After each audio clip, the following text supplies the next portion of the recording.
Hello and welcome to the Commander's Quarters, your Magic the Gathering source that helps you command your budget. This show and episodes like this one are possible thanks to viewers like you. If you're looking for an easy way to help support this show, make sure that you like, share, and subscribe. Also, hit that bell notification icon so you don't miss any new episodes. You can also go check out our playmats and other merchandise at thecommandersquarters.com. Another easy way to support this show is with our TCGPLAYER affiliate links. So whether you're buying a deck or individual cards, you can use this general link right here or one in the description. And the final way that you can support this show is by supporting us directly by becoming a patron. There are many benefits to being a patron, and I truly couldn't do this without all their support. Hey everyone, Mitch coming in from the Commander's Quarters studio. Welcome to the show. So when Commander Legends was first talked about, the concept of more partner commanders was a bit frightening to some, myself included. But I think that Wizards did a fantastic job with the partners that they made, and that they didn't make them too overpowered, that they didn't make them more than one color, which could be problematic. So yeah, having these kind of partners be one color and, not too pushed. I mean, I guess there could be some arguments about certain ones being pushed, and we'll talk about that. But I think that Wizards overall did a fantastic job. And I know there's other things that I've been critical about from Commander Legends, but overall I think Commander Legends was a great set. And again, I think that the partners are a big standout in that set, and how, again, people were worried that, that adding more partners could be a bad thing.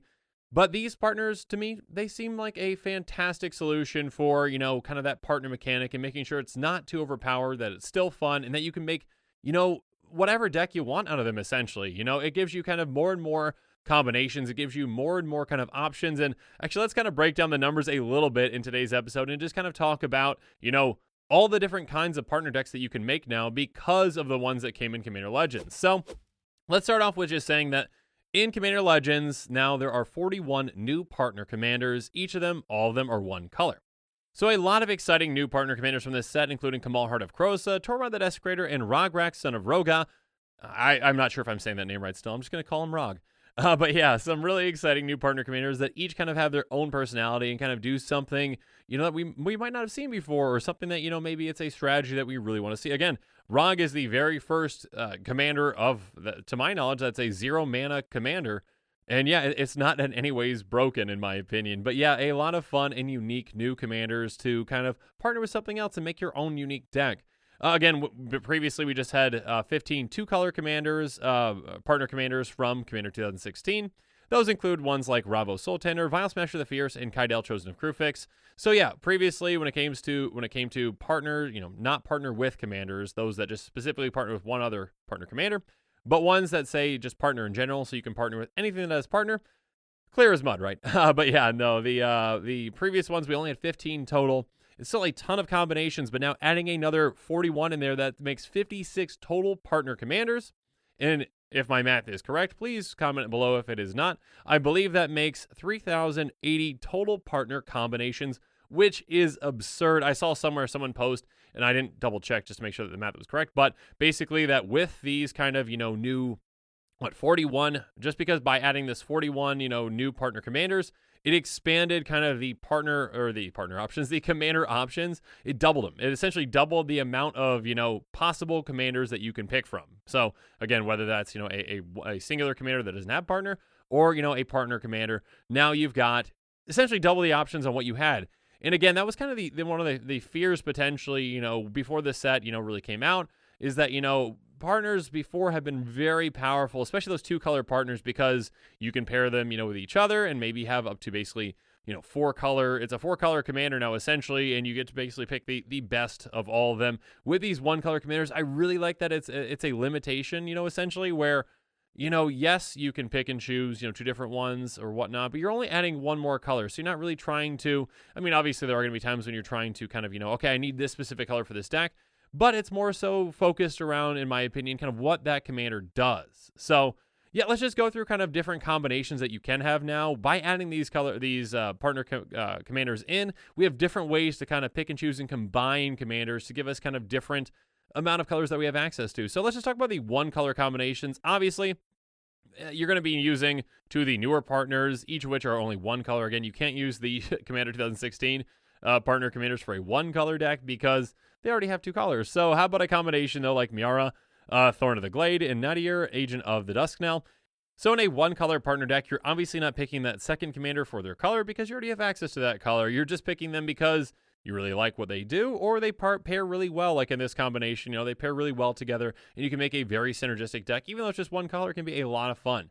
Let's talk about two-color combinations. There are kind of more ways to make a two-color combination with kind of these new partners being introduced. First off, you can obviously just have, two commanders from the new set, one each of a different color. So like in a Chroma, Vision of Ixidor, and a Rog, that's kind of a combination that's pretty funny kind of on its face. This 7 mana angel that, just is going to smack your opponents. And then, this little Kobold Warrior that is also going to smack your opponents because the Chroma is going to make it even bigger, outside of all the things that you're going to equip with. But yeah, this is one way to get a two-color combination, in Boros.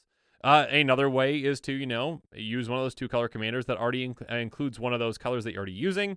So like Bruce Tarl, Boris Herder, and Rog. So yeah, this one is another way to make Rog even deadlier. When Bruce Tarl attacks or enters battlefield or attacks, target creature you control gains double strike and lifelink until end of turn.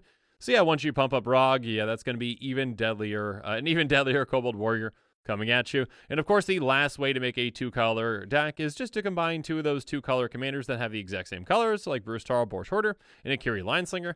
Obviously, you can include Rog in the deck, but Rog is not one of your commanders, but Akiri can still hit really hard. So yeah, could be another good combination. Let's talk about three-color combinations now, and this can happen in a couple of ways as well. Basically, using one of the commanders, with the two-color commanders like Rayhan, Lost of the Abzan, and Alharu, Solemn Ritualist, is another one-color commander. So basically, utilizing a two-color commander that does not share any colors with a one-color commander, you will end with a three-color combination. And yeah, again, this is more so like a, hey, okay, I do want access to that color, but also maybe, they really, really work well together. This one's going to be a +1/+1 counters deck that can really do some very incredible things.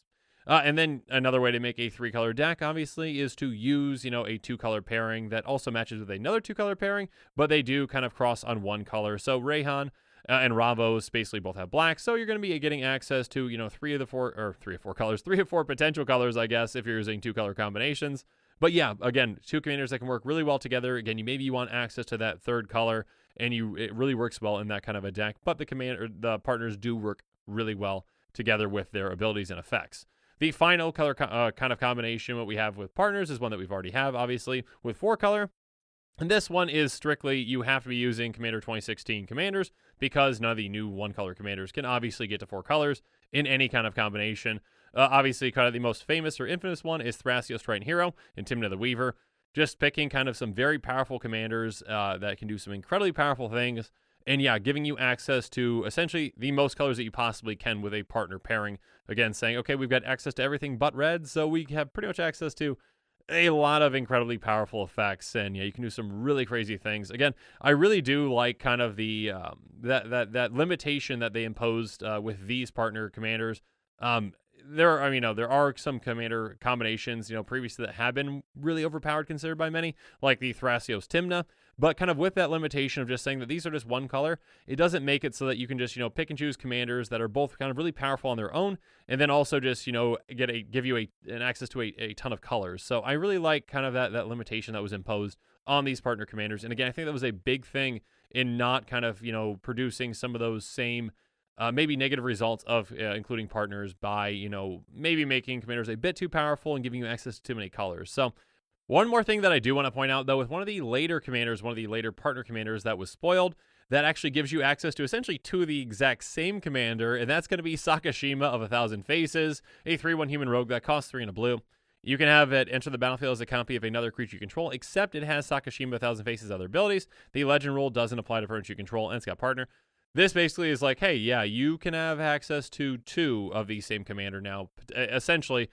Now, first of all, let's kind of go through, like, even if you're just going with mono blue, that can still be a very powerful thing, where you get access to 2 of the same commander. But the kind of basically other consideration now is that, if you're, partnering this up with any kind of non-blue commander, you also get access to blue now. So you're getting access to, 2 copies of that same commander. So maybe like Tormod the Desecrator. And now instead of just having access to black, you also have access to blue as well. So it does kind of open that up. Basically, this is basically, do you want 2 copies of your commander plus blue? Yeah, if you do, that's great. And if not, maybe you can partner with something else. But I did think that was a very interesting kind of take. Again, maybe there have been some people saying maybe Sakashima should have been colorless. Obviously that might not fit with the character with cloning effects too. But basically, this does give you access to that additional color, and access to essentially the same commander twice. So yeah, with partnered with Tormod, a very powerful effect, one that's kind of my favorite combinations of it. Whenever one or more cards leave your graveyard, create a tap 2/2 black zombie creature token. So yeah, basically if you exile something from your graveyard, now you get 2/2 tap zombie creature tokens just for the price of one. Yeah, that can be an incredibly powerful thing. Again, there's probably some more powerful commanders that you can partner this with, but yeah, Sakashima is a really interesting partner commander, to say the least, a very unique concept. But yeah, now it's my turn to hear from you, so let me know in the comments below what your thoughts on these partner commanders are. What do you think about the new 41 partner commanders, and do you think that we're going to see more partner commanders in the future? So yeah, let me know in the comments below, and as always, thanks again, and have a good one.